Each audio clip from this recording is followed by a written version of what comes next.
अक्सर लोग personal trauma से बचने के लिए हर वो एफर्ट लगाते हैं जो वो लगा सकते हैं, और इसमें वो सबसे पहले चुनते हैं एकांत जगह जहां उन्हें कोई भी डिस्टर्ब ना करे। पर जब भी आप कभी ऐसी जगह जाएं जहां पे बिल्कुल सुनसान हो, दीवारों की खामोशी को जरा ध्यान से सुनना, कहीं वो आपकी आवाज तो नहीं सुन रहे हैं। मैं ऐसा इसलिए कह रही हूँ क्योंकि ये रूबी के साथ में हुआ था। रूबी एक जानी मानी वास्तुकार थी।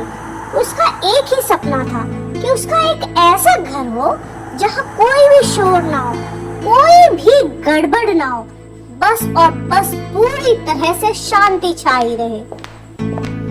और वो अपना सपना पूरा करने के लिए भीड़ भाड़ वाले इलाके को छोड़कर दूर दराज पहाड़ी इलाके में चली गई। रूबी ने पहाड़ पर एक बड़ा सा घर बनवाया, बिल्कुल सफेद पत्थरों का, और उसका नाम बड़े प्यार से रखा अलावेस्टर हाउस।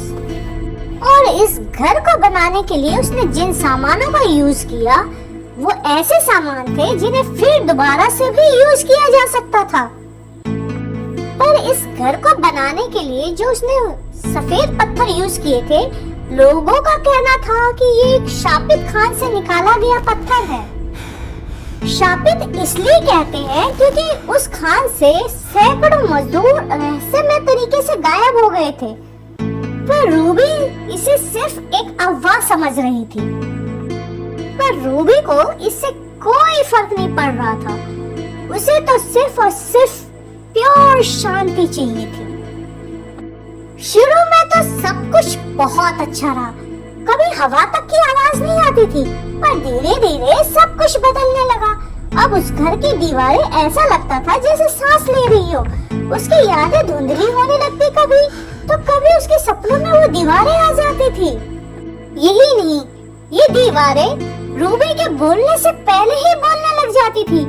कुल मिला के उसके जज्बातों का गला घोट रही थी ताकि वो अपने अंदर पूरी तरह से प्योर पीसनेस पा सके।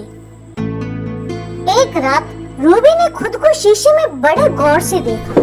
अब उसकी आंखों में वो चमक थी ही नहीं। उसका चेहरा फीका पड़ चुका था, जैसे कोई धीरे धीरे उसकी आत्मा को मार रहा हो।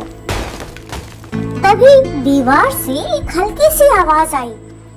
रूबी समझ गई घर कोई भूतिया जगह नहीं है, बल्कि घर की दीवारें खुद जिंदा हैं। और ये दीवारें उसकी एनर्जी, उसकी यादें, यहाँ तक कि उसकी आत्मा तक को खींच रही हैं, ताकि वो अपने अंदर पूरी तरह से प्योर पीसनेस पा सके।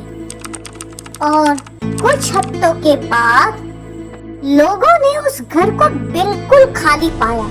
बस दीवारों पर एक हल्की सी परछाई थी जो अब भी बिल्कुल रूबी जैसी लगती थी। और तभी दीवार से एक धीमी सी आवाज आई, अब सन्नाटा पूरा हो गया है।